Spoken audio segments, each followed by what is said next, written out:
All right, welcome everybody. Big 4-3 victory for the Winnipeg Jets over the Montreal Canadiens in a season series that really is, Kenny, looking to me shaping up to be one of the best in the North Division. These two teams just seem to bring out the best in each other every game. I mean, not every game. The Jets got blown out 7-1 one game, and I think it was a 6-2 victory the first time they played. The Jets kind of ran away with it, but these two teams, they seem to give each other fits. They seem to challenge each other. And I thought they definitely brought out the best in Pierre-Luc Dubois tonight. We're going to get to some of those stories. I just want to talk a couple things first before we start getting into our comments. I see people piling onto the show. I want to thank the Illegal Curve guys who always send people in our direction. We really appreciate that. Want to return the favor, make sure people are going there.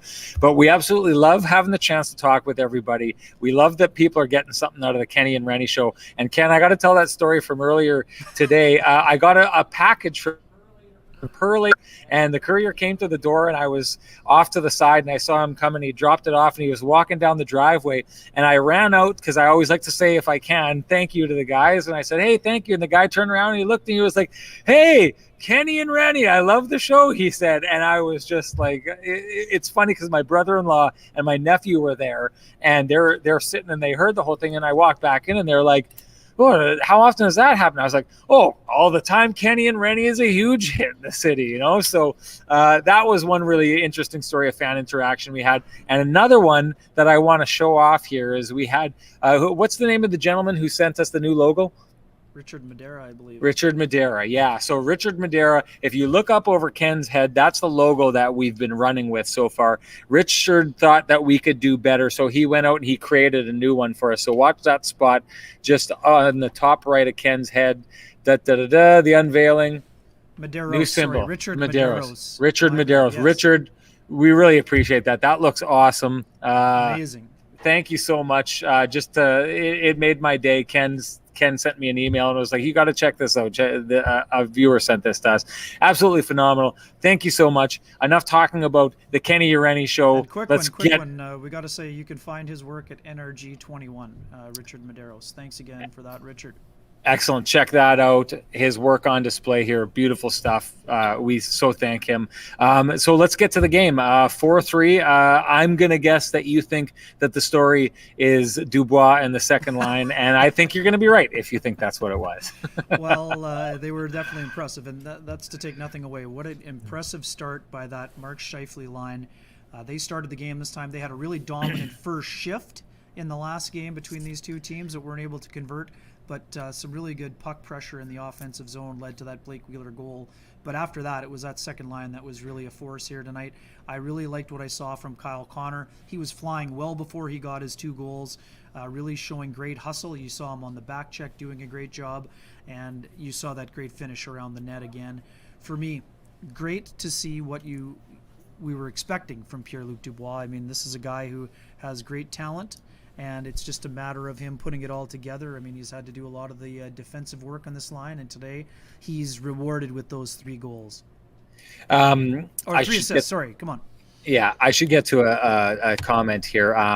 Hollywood in 2000, it says a gap between IC and KR. I'm assuming he's talking about the time between the 2 shows. We're trying to sync up as best as we can. Ken and I, of course, work and do work for Sportsnet, and we're doing TV hits before we did this. This is kind of a value-added thing that we just love talking with everybody, so we get out here. We wish that we could give you a very definitive and specific time that we come on after the games to speak with you. We can't do that. We've got our jobs that we need to take care of first, but we get here. But if you have patience, we just appreciate everyone who joins us. Kenny, I want to talk about our Instagram Live before the game. So we do an Instagram Live. Come join us if you'd like to. We have a lot of fun with that as well. Before the previous game, we were discussing Kyle Connor, and I don't call it the Sean Reynolds curse. I call it the Sean Reynolds bump, because we were talking about Kyle Connor, and I was suggesting maybe Nick Ehlers should go into that spot on the power play where he is, just to give Nick Ehlers a carrot for all the good play that he's had as of late. And Kyle Connor goes out and he gets two goals on the power play in that exact spot that we've been talking about him playing in. He gets the Sean Reynolds bump. So before the game on Instagram Live tonight, we're talking about Pierre-Luc Dubois and the fact he only had 2 points in 9 games before that. And so I'm going to throw out a theory here, everybody. I'm fairly certain that the Jets pregame ritual includes listening to Kenny and Rennie live on Instagram before the game and getting incensed when we call out one of their players. And that happened tonight with Pierre-Luc Dubois, who really had a breakout. But, something that Paul Maurice talked about before the game, I asked you why he's had so much patience with this line before the game tonight. Seeing what we saw here tonight, Ken, give us your reason of why he's had so much patience with this line and said that he will continue to have patience with it. Yeah, it's because he believes in the line's ability to drive play, and that's what they did this evening. I mean, Nikolai Ehlers is just having, not only is he just having an outstanding season, his blunt honesty has been absolutely amazing. His answer to my question today was just absolutely fantastic. Say it. What did he say? It's not usable on a family It's show. the internet. Come on. He played like he played like poop. He played like poop. Sure, he thought. Sure. Yeah. I mean, I wouldn't go that far, but that was a night where his line mates were definitely driving, and then Ehlers showed off his incredible speed in the overtime itself. Dubois doing an excellent job. We talked about what he's been able to do in terms of the dirty work, down low, the defensive work. I thought he had some great sustained pressure in the offensive zone. He wins so many of those one-on-one battles along the boards. It's just exceptional. And Kyle Connor, again, just great finishing ability. But the reason why he likes this group, it's what you and I have talked about from the beginning, Sean, because you have that great combination. You have 3 incredibly fast skaters, but you also have the combination of the creativity east-west with Ehlers, and then you have that straight line speed of Kyle Connor. And then you have all 3 guys that like to shoot it but can also pass it. So for me, all of those things lead to a potential of having just a great combination platter in terms of their talent. And then now it's starting to click. I mean, there had been times where, no, it wasn't really working great. Then they had that great overtime goal. Tonight was their best game as a line. And what's hilarious is that Ehlers thinks he's got a lot more to give.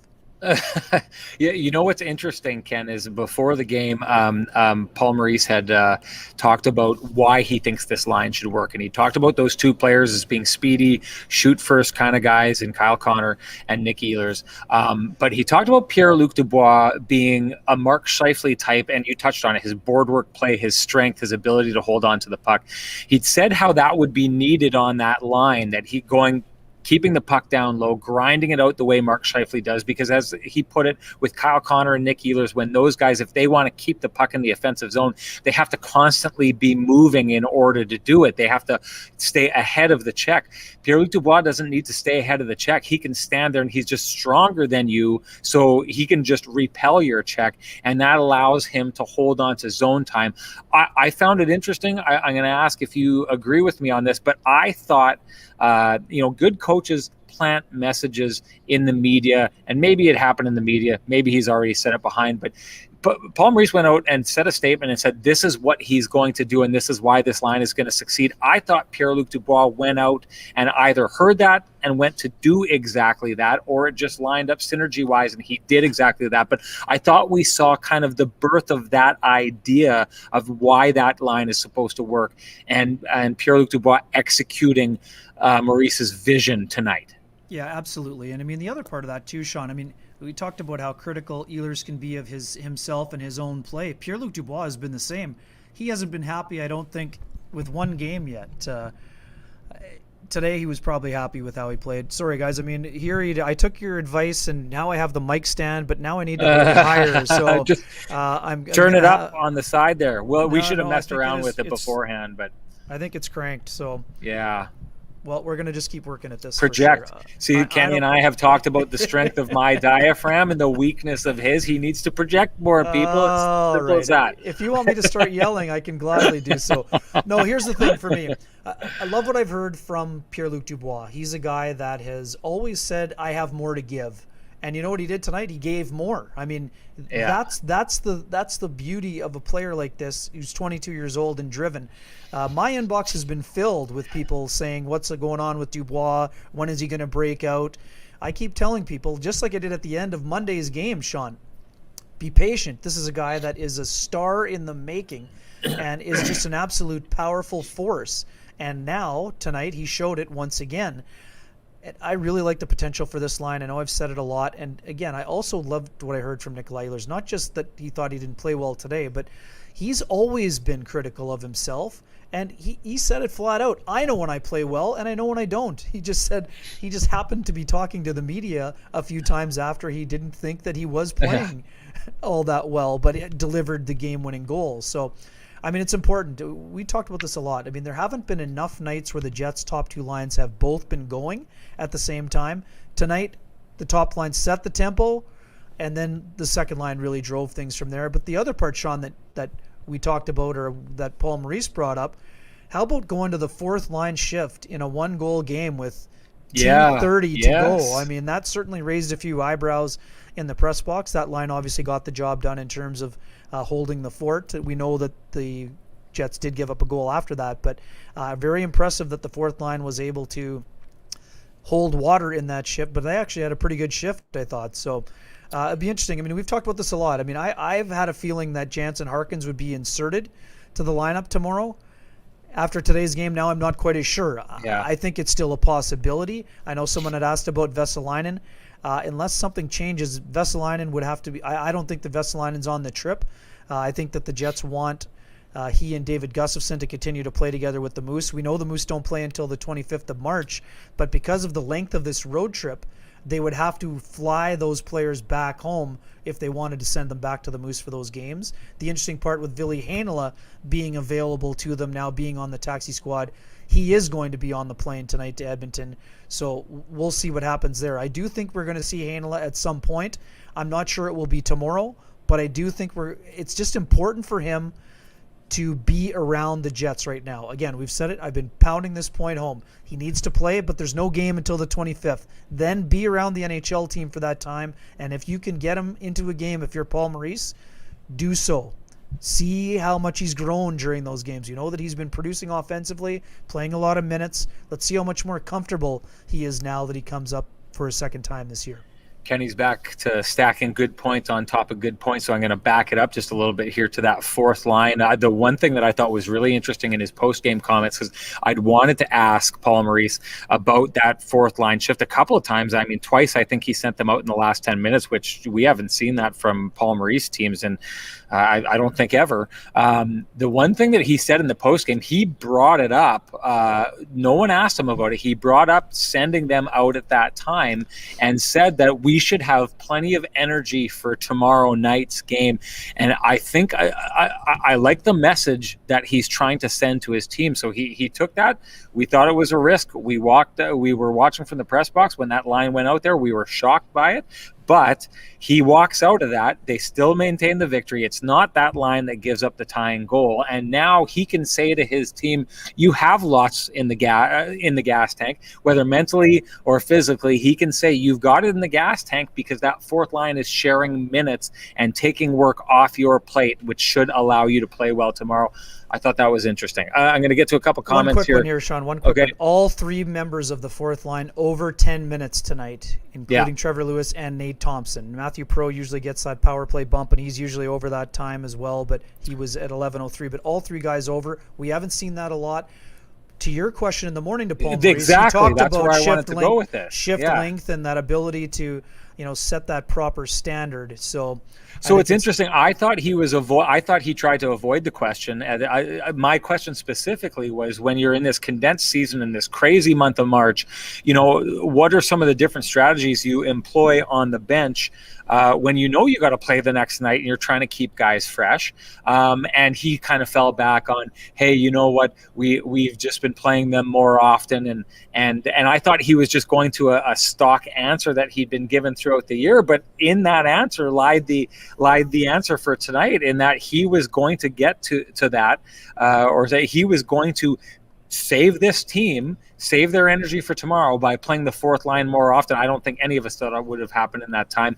Just before you get to that, I want to go to this question of Dino's, because I just hold on to that. I just want to address this because I think this is, in the time of COVID, people care about this kind of stuff. We're able to use masks because we're in a broadcaster's area. We come and we shoot stuff just like Sarah Orleski does and Jets TV. Broadcasters have a specific area where you can take the mask off and shoot as long as you follow the rules of social distancing. So we come to that area. It's why we're able to not wear the masks like the IC boys did, because they're up in the press box. If you notice, if you tune into our Instagram lives before the game, we are wearing masks because that is a mask zone. Kenny, you can go back to that other issue you wanted to deal with. Sure. Just wrapping up the fourth line here. Yes, there's a reason for the possession numbers, Ty Jet. The Dom Ducharme did a great job of getting his top line out against the Jets' fourth line on a couple of occasions. So, yes, I totally understand that point, but I think that's part of the reason. And it's not a surprise when another team's first line goes out against the fourth line, the possession numbers are impacted. Okay, I wanted to get back to a couple other things that were said here. Someone wants us to, first off, talk about the way Logan Stanley is playing. I thought he had a couple bad shifts there. I thought he messed up. He gets caught in no man's land, goes to pinch on a player that's already covered, and ends up creating the 2-on-1 that leads to the first goal. And the shift before that, I believe, Corey Perry, or no, not the shift before that, the period before that, Corey Perry has a near breakaway. He dives for the puck and can't quite reach it, but he's open, and if that pass is a proper pass, he's got a breakaway. And the reason why he's open is because Logan Stanley goes to jump in on the player who makes the pass when he's already covered. I'm not doing this to crap all over the guy. I wanted to say that Paul Maurice explained after the game that he didn't like the activation by his defense. He wanted them to be a little bit more aggressive. Didn't think they'd been aggressive enough against the Canadiens because the forwards hadn't been giving them enough support to make those plays. So it sounds to me like there was a push to get the defense more involved and try and bottle the Canadiens up more tonight. And I think we saw some warts in that plan, in them trying to figure out the balance between being aggressive and activating and trying to figure it out at the right time. I thought Logan Stanley got, as you would expect, a rookie to get caught a couple times in that regard. I thought after that, though, he really redeemed himself and carried on well throughout the rest of the game. Your thoughts, Kenny? Yeah, I mean, I think he sort of got caught in between. I think the read was right, but he didn't process it quickly enough when he pinched down on Brendan Gallagher. Gallagher makes an incredibly smart, quick area, small area play. And because Stanley was just slightly late on the read, that led to the 2-on-1, and Philippe Dano obviously scored the goal. But I've loved Stanley's ability to regroup. I mean, we know there are going to be errors that happen. He's a young player, first-year NHLer, third-year pro. He's really bounced back nicely from any little hiccups that he's had this year. I do think that the third pairing was not as effective as it was on Monday night, but I mean, those things are going to happen. I mean, this is a guy who's learning on the job and doing a great job of learning, and I think they'll continue to show confidence in him. So I like the way he responded, but I'm with you. I mean, there are going to be mistakes, and as Paul Maurice pointed out, I mean, on the pinches, it was 3 goals for and 1 goal against. So I think you would take that ratio if you're the Winnipeg Jets, but at the same time, it's an area where they were able to exploit their opponent on a few occasions. And it doesn't just happen to rookies. That play that Josh Morrissey makes on Brendan Gallagher, yes, Jeff Petrie put him in a tough spot, but that's an outstanding play by Morrissey at the blue line right there. But as you mentioned, if that puck gets by him, that's another 2-on-1 rush, but he made the play. Right. So to go back, I want to talk about that. To go back to the Logan Stanley thing, I think you touched on it. What you saw from him, that bounce back, that ability to bounce back. I don't think there's anything more important for a rookie than that. The ability to make a mistake, accept the mistake, and move on from it. You touched on that, and it's to me that I'm not worried that Logan Stanley makes a mistake on tonight that ends up being a goal. It's going to happen. It's the NHL. He's new. You should expect it to happen. But the fact that he bounces back and has the confidence to come out, and I thought it showed a lot that I was wondering how his ice time would be impacted, and I thought they showed a lot of trust in him going forward. Still 13-10 for him. That's still a steady night for the third inning. Exactly. The Josh Morrissey thing. Yeah, I thought the the play that he pinches gets the puck to Pierre-Luc Dubois. Pierre-Luc Dubois does the pause, the move, the shot on net, and Kyle Connor goes and jumps in. That play is entirely Josh Morrissey, because he takes a high risk play, an elite job of sealing off the blue line, denying the zone exit, and puts the Canadians just in a bad spot. That goal happens because of Josh Morrissey. I don't know. I know a lot of people are asking about Josh Morrissey, and we're trying to address that here. People expect a lot from Josh Morrissey. He's proven a lot in his career so far, and that's why people expect a lot from him. I would think that there's probably a patience element that needs to be involved in this for people to get back, or for him to get back to where he wants to be in his game. Talking with him, it's clear to me he's a player who expects more from himself and wants more. Think he's going to get there. A lot of what you see tonight, I think, is the balance that Paul Maurice talked about. The ability to try and hem the Canadians in more, create more problems for them, put more pressure on them, was a clear decision made tonight, and we saw that it ended up in some hand grenades around the ice for the Jets tonight. But to that point, it is the main factor that ends up in that Kyle Connor goal, the third goal of the game, and it is to me the play of the game by Josh Morrissey that makes it happen. Yeah, and I mean, I think we saw some glimpses. I think that game against Toronto, when Josh Morrissey played about 29 minutes, I thought he was excellent last week in that game. We know it hasn't been easy for him or smooth for him, but again, I would understand why fans have some frustration, but we've seen it. Josh has been frustrated at times too, but he's a very positive person. He talks a lot about positive reinforcement, and we know he's putting in the work. I think it was important that the Jets kept Morrissey and DeMello together. I think that pairing, I thought they were better today than the other night for sure. Were there some hiccups? Yes. I mean, that's what happens when you go out against tough play, top competition. I mean, somebody had asked earlier, about the tying goal. I mean, it's a 6-on-5. Yeah, yes. How does Tyler Toffoli get open? Well, Josh is trying to protect the front of the net, and then Corey Perry's wide open. You basically are choosing one or the other, and sometimes you get caught between the two. Yeah. And Tyler Toffoli's got 18 goals, has been one of the biggest snipers in the NHL this year, and I think he's one of the best, not just one of the best bargain signings, one of the best off-season signings by any team in the National Hockey League. So those guys get open, and Tyler Toffoli doesn't just score against the Vancouver Canucks, even though he has made life awfully difficult against them. But when it comes to Morrissey, here's the thing. I expect he will be one of the best Jets defensemen during the second half. He holds himself to a high standard, and he will continue to do so and put in the work to try to keep getting better and play the way that he has played in the past and the way he knows he can play.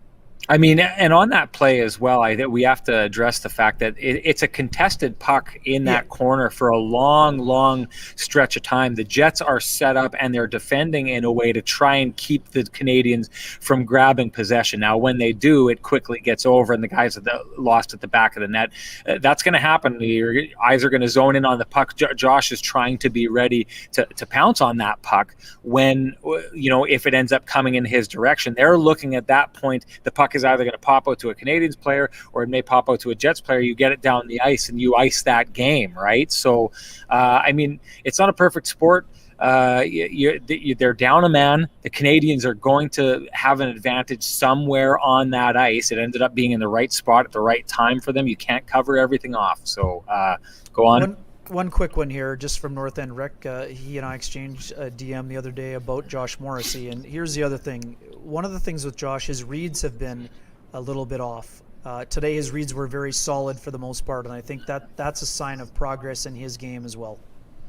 I wanted to go back to a comment here. Just to, I love interacting with the audience. Go back to that, Kenny. But I just wanted to say from Vern, hey, Rennie, catching this out of you from TV Report seems so relaxed and confident to have Ken's back as well. I appreciate that. One of the things I've been looking to do something like this for a really long time, and have been so lucky to be able to team up with Ken on this. A lot of times when you're doing the TV reporting stuff, you don't have the ability to interact. I get my best live interaction celebrations when it's on TV, when, I'm doing something with Ron McLean on Hockey Night in Canada or something like that. It's the only time you really get to talk with people. We'll do Sid and Friends. I did that the other night, and you get that opportunity. But I mean, if you feel that way, I appreciate that. The reason you feel that way is because I've been just hankering to get out and talk with fans. Kenny, the same thing. And having Kenny by my side just allows for, if you're seeing confidence, that's going to be part of it. And just the fact that we get to talk with you people this is just so much fun. So, maybe it's confidence. It's probably fun more than anything. We have a ton of fun doing this. And thank you for showing up. And let's move on to the next point, Ken. I saw you had something queued up there. Let's right here, I think. This has been interesting. The Jets against the rest of the division. I mean, it's funny. Right. At the start of the year, we were wondering if the schedule might catch up to the Jets, right? Because some people say, well, soft schedule. They played Ottawa, 5 times early. And the other thing that stands out to me, Sean, remember sitting in that press box when the Jets lost that one game to the Ottawa Senators? The people in town were ready to revolt and riot.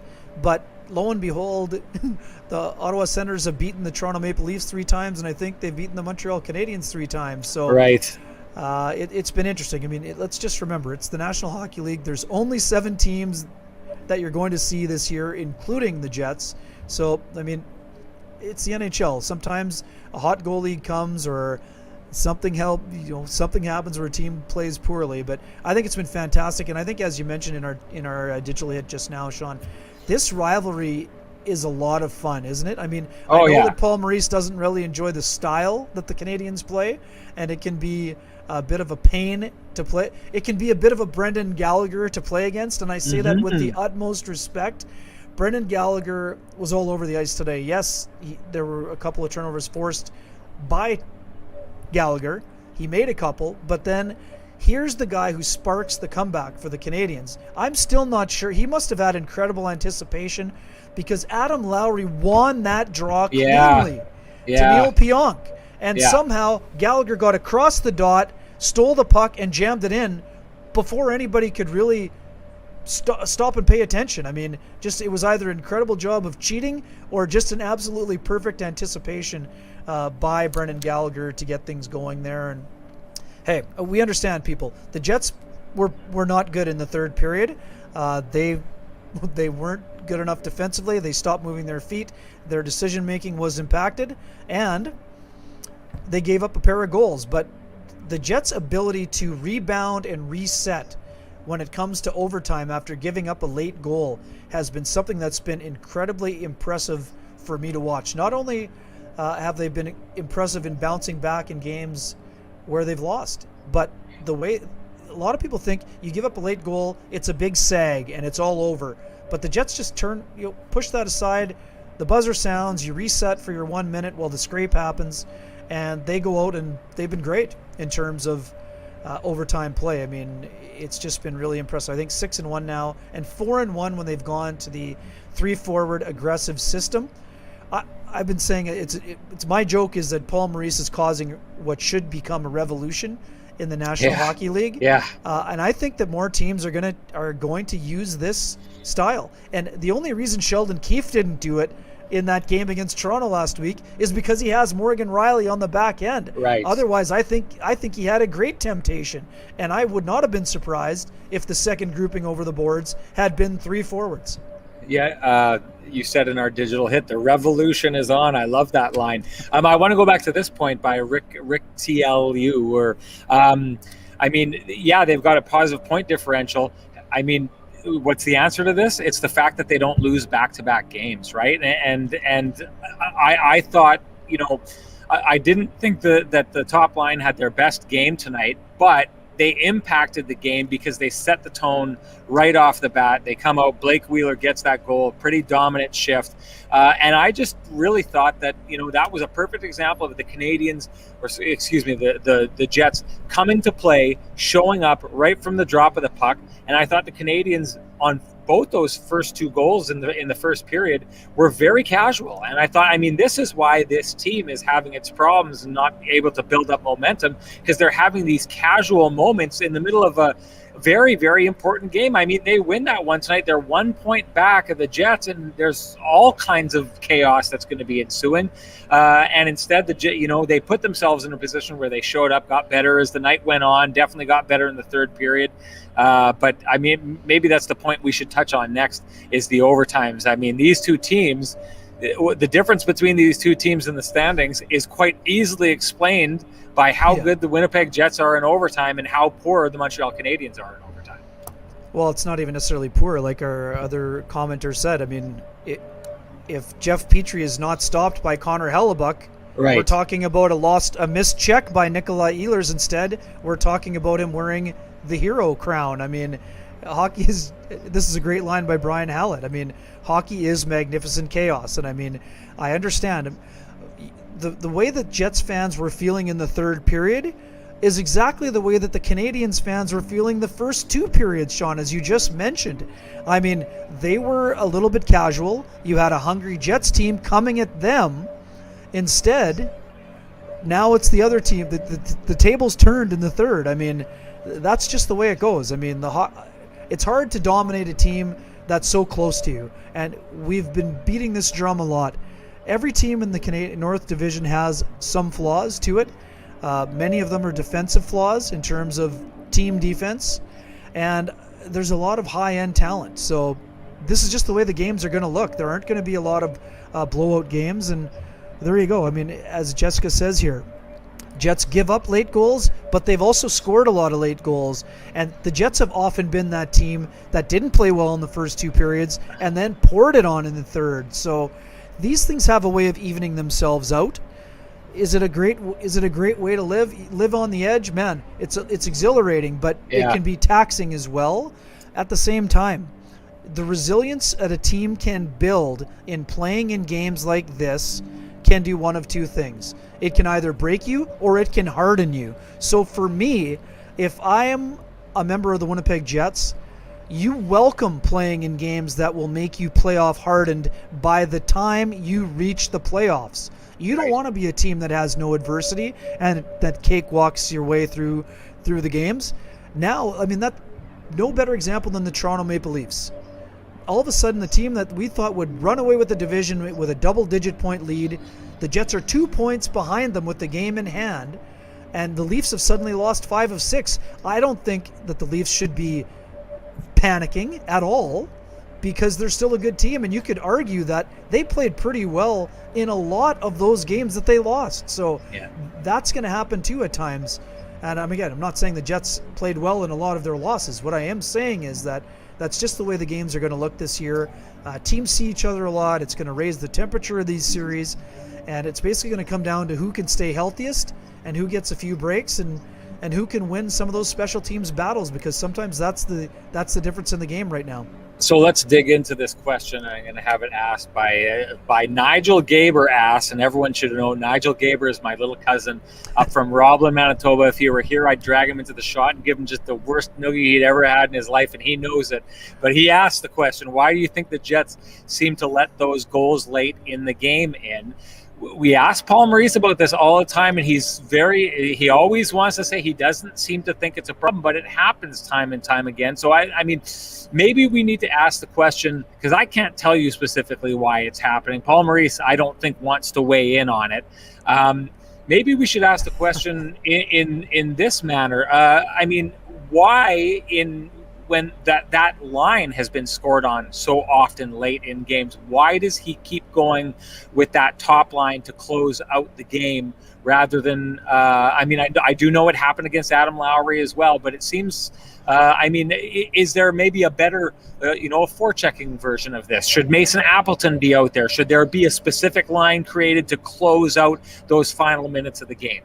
Yeah, I mean, I don't see this as necessarily an issue for that line specifically. I mean, could they have done a little better job in the puck battle in the corner? Yes, but in a 6-on-5, it's all about getting a lucky break or two. I mean, if you can find a small area play to create an opening, there you go. You're off to the races. But the Canadians were just a little bit hungrier in the corner. I think Jonathan Drouin won that puck battle, and then the Jets got a little bit lost in coverage. So, I mean, yes, it's happened a few times, but I don't think this is a matter of the Jets can never hold a lead, because they have been able to hold leads at times here as well. So I think it's just part of the learning process, and in terms of building that identity. I mean, the Jets are not a St. Louis Blues defensive juggernaut. I don't think they're going to become one, but they definitely are working at that element of their game. And it's right. I mean, people are right. They need to get better at it, Nigel. They do need to get better at it.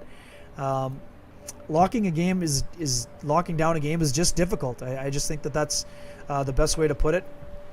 We talked about it earlier. You mentioned that the goal that was scored with 2.7 seconds left by Leon Draisaitl, that came against the Jets' top checkers. I mean, it happens against all of their lines. I don't think it's just one that they're picking on the Scheifele line. And as people are apt to point out, I mean, that Scheifele line has scored a lot of empty net goals, which means on a lot of the times they do a good job of defending. So let's talk about that then, Ken, because in years past it was almost a lock when that line went out that they were going to score an empty net goal. So it seems like the balance has shifted a little bit. Is this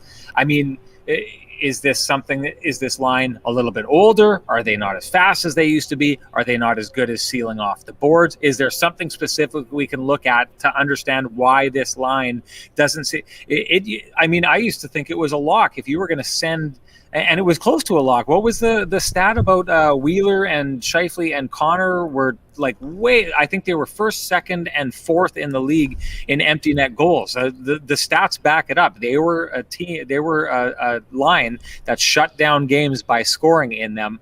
Now it's kind of tipped in the other direction. Are teams figuring them out? Do you have any theories? I don't. I mean, Sean, I think that it's okay. So this is, I think, if I'm not mistaken, so this is the fourth late goal the Jets have allowed, right? Yeah. So one of them was a power play goal. Yeah. And two of them are extra attacker goals, and one of them was a 5-on-5 goal when Lowry's line was out. So right. I don't think that they're picking apart that line. And the other part of it too, in years past, Paul Maurice would have sent Kyle Connor over the boards with that line, try to get him the hat trick goal. Stastny was out, I believe, with them today. So, I mean, he has a conscientious player out there. I don't think it was again, I think this is just good execution by the Montreal Canadiens. I don't think that this line has been out there for a lot of late goals against. We know that the 5-on-5 goals against were prevalent early on in the season. There's one game against I don't know if you were counting that one, but there's one game against the Oilers that they get scored on, and then Maurice sends them out again, and they do get the empty netter. But I mean, even in that game, I thought it was ballsy for him to send out the line that had just got scored on. But hey, you know what? So some people get mad when we don't just focus solely on the Jets. But let's touch on this one quick. The Tanev hit the other night, because Jets fans know Tanev. I don't know who's seen the hit or not. We were talking about this before. My take on this, and I actually get this take. It was pointed out to me by my nephew. Tanev makes that hit against Tenorti, and it's a bad. It's a bad result from that hit, no doubt. But the boarding call, Tanev hits him. I don't know how far away from the boards, but it's a long way, so far that when he hits him, Tenorti hits the ice before he hits the boards, and it makes me question the validity of a boarding call if a guy is getting hit and hitting the ice and then sliding into the boards. It doesn't seem like a boarding call to me.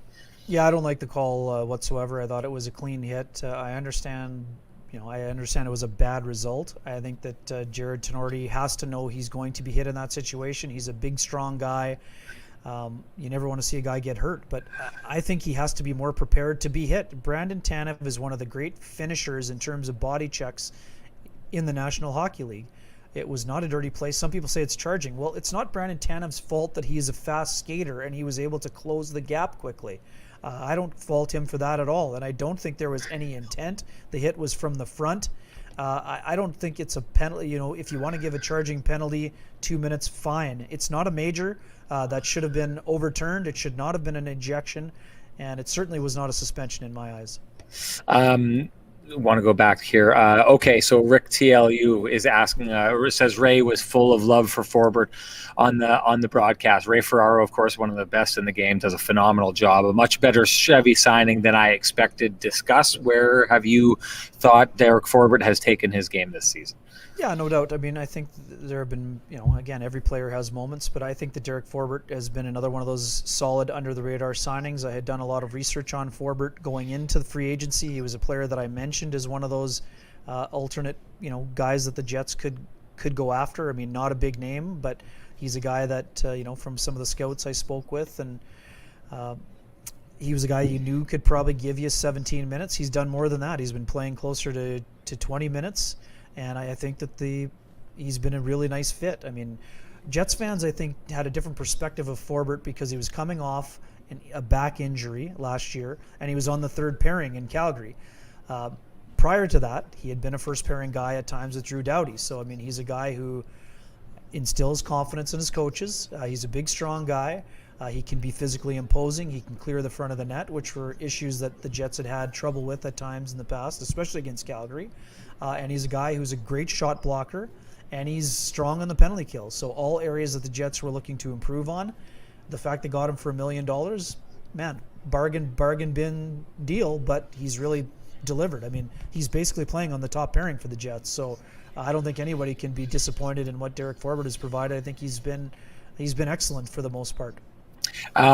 This comment by Brian Hallett, and there's a couple other ones I missed. I'm sorry if I missed your comments on this regard, but look, they tied it late, sent it to OT. We love OT 6-1.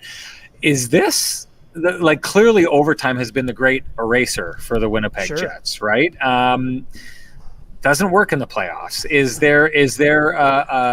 this a safe zone for the Jets that maybe they should? I think they know not to rely on it, but are they relying on it a little bit too much? Or, I mean, is this just, you can't fault teams for being good at overtime, but these results 6-1 probably look a lot different in the playoffs if you go to overtime 7 times against opponents. Yeah, I mean, like I said, it's living on the edge to a degree, but you can't fault a team for succeeding in what they're good at. I mean, you have a skilled team, go be aggressive. I mean, that is exactly what the Jets are doing. I love the fact they've doubled down and gone so aggressive that they've gone with 3 forwards almost exclusively, with the exception of one shift in the last 5 times they've gone to overtime, I think, right? 5 out of the 7. So I love that what I've seen on that front, and keep going after it. I mean, that's just the way it goes. I don't think that they're relying on that, and I don't think that they're playing to get to overtime. I mean, I know we talked about some teams are a little bit too defensive and they sit back too much, but I don't think the Jets are doing that just to get themselves to overtime. I mean, some teams who are good in a shootout, they would say they would sit back in overtime just to try to win the penalty shot contest. I don't see that being part of the issue. Where did this go? Oh, I love this. I love when people give us scenario questions. Scenario: 2 weeks from now, who is the blue line regular? Stanley, Heinola, or an acquisition? Your take.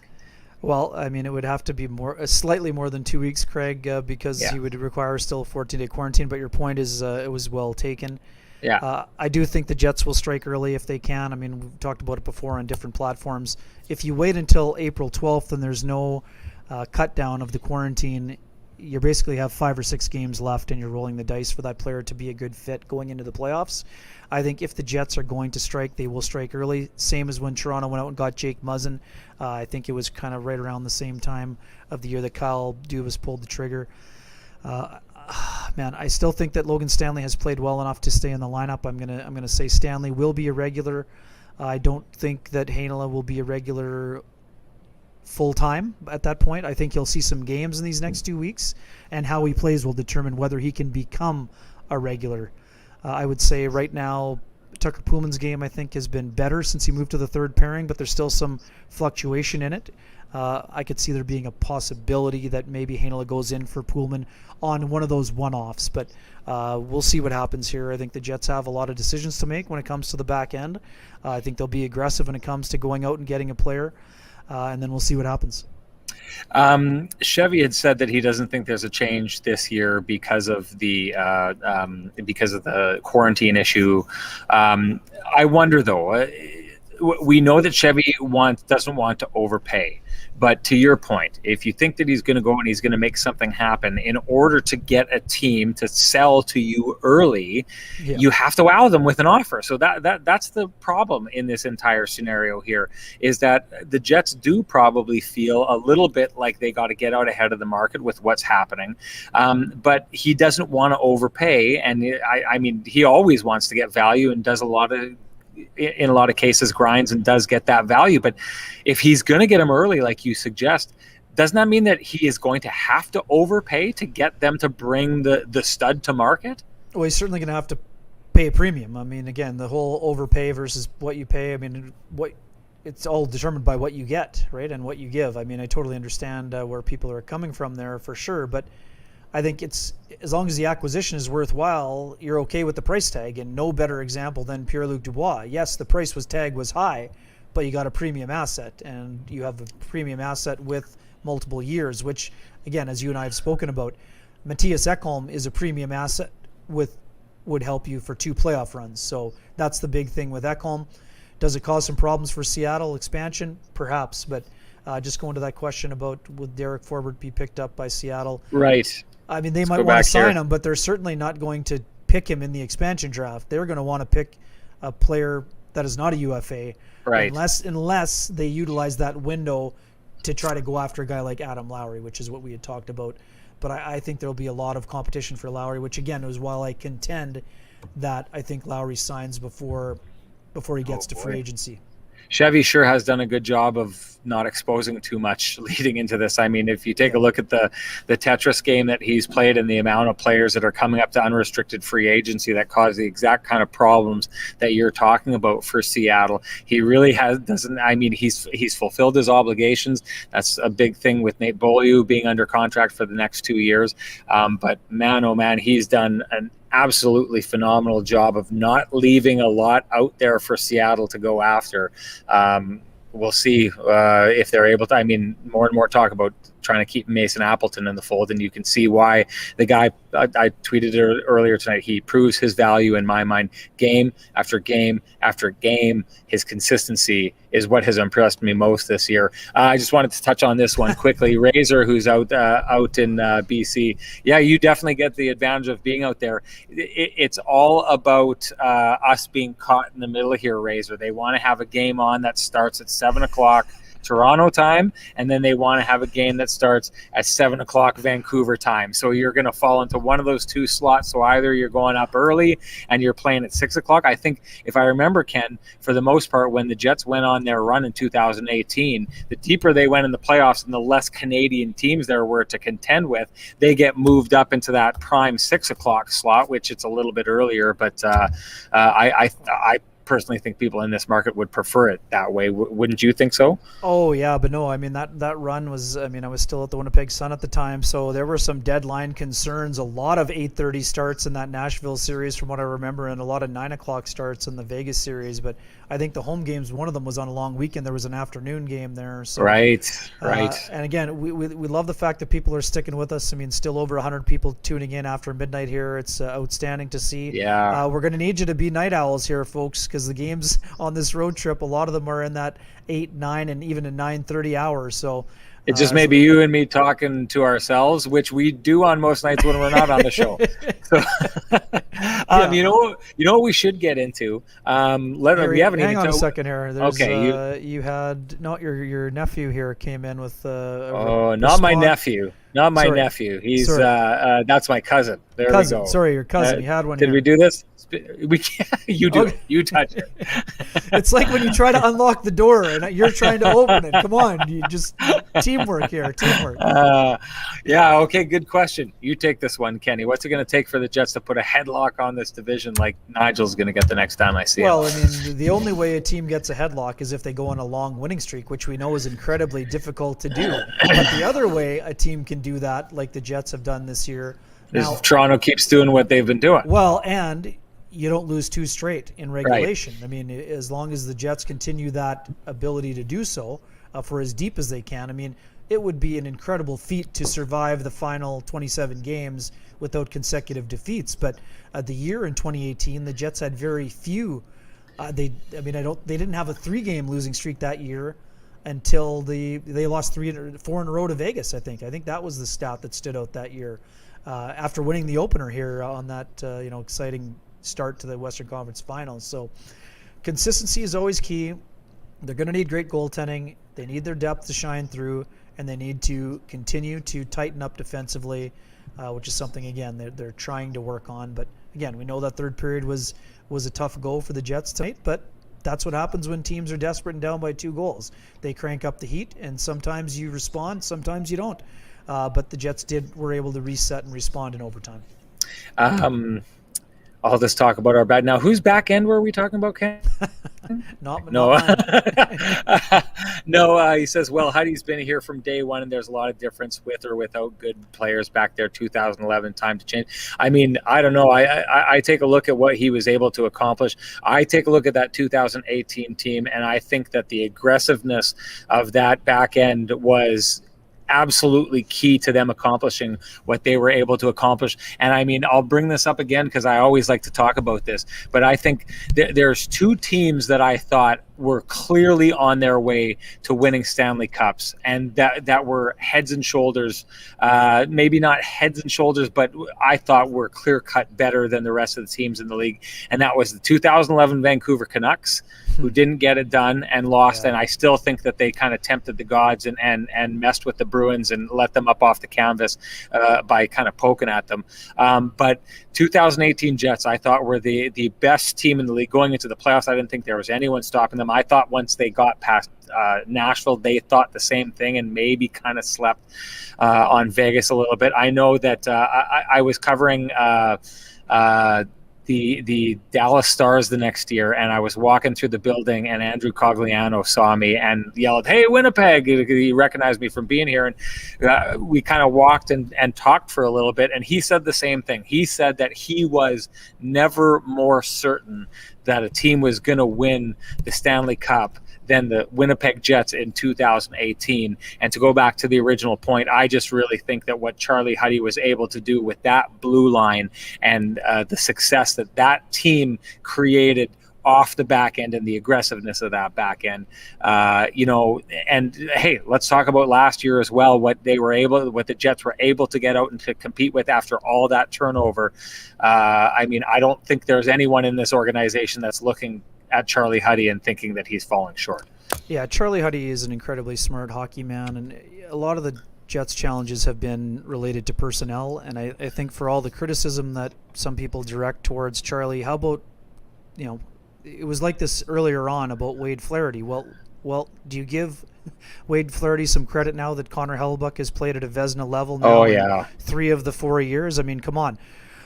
Charlie Huddy, I mean, does he get no credit for helping Neil Pionk develop into a high-level defenseman? I mean, I don't know. For me, I don't see Charlie Huddy being a problem. I know there's a lot of people that complain about the system and the structure. On those nights when there's a player left wide open in front of the net, Charlie Huddy is not telling them not to check their check. I mean, that is what happens when there's a lack of execution at times.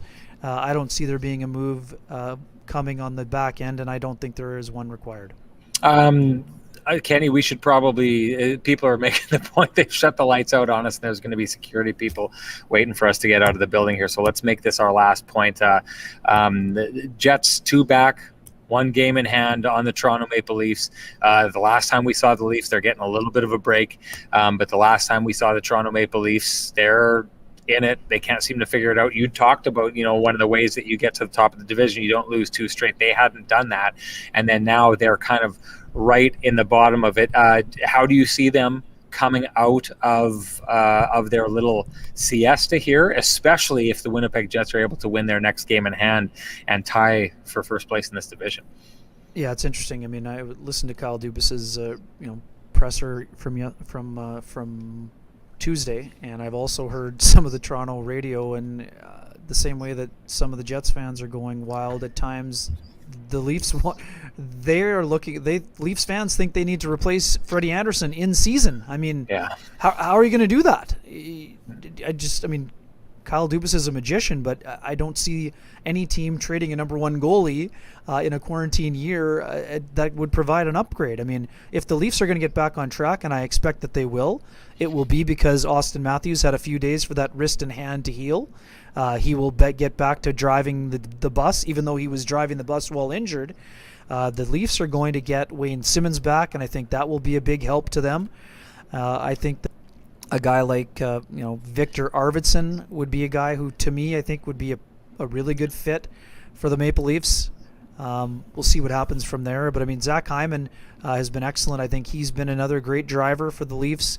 And, again, their back end, I think, was a little wobbly at times against the Jets. And I think, a couple days off probably helped them out as they get set to face Calgary. And then, again, Calgary had won 3 in a row. They were getting ready to plan the parade. Some fans were anyway. Now it's a 7-3 blowout loss. And guess what?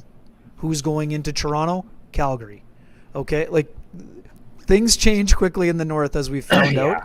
I mean, the Jets have an important road trip coming up. This Western swing, there was a time where some people thought, oh, well, maybe there's a little bit of a soft spot in the schedule. Well, no, it's not a soft spot facing Edmonton. Vancouver's kind of got themselves right back in the mix. Yes, they have more games played, but they're finding ways to win. Calgary definitely doesn't think they're out of it. So this is just about to get fun. I mean, it's been fun so far, but it's just about to get really fun because we know things ramp up in the second half. And again, it's time for teams to stand up and be counted and to show what kind of teams they really are. Hey, I just wanted to end on this comment right here from Brian Hallett. Great show. Thanks for creating the community. You know what? It's what it feels like to me. I feel like we get to sit down and talk with all of our buddies and our brothers and sisters out there after a game like this. It means so much to us that you all tune in. I wanted to say I'm going to be on Winnipeg Sports Talk with Hustler tomorrow morning, so tune in for that. Tune into them every day because they do a great job of covering the city. We want to say thanks again to the Illegal Curve guys who send people in our direction. We want to send them right back. Go to YouTube, check out the Kenny and Rennie stuff that we have on there. Subscribe to that channel. It's the best way for you to get through to our content and helps you interact with us. Hey, Nigel Gaber out there, there's a headlock coming your way, buddy. So you better stay out in Robin because you come to the city, there's going to be some trouble, my friend.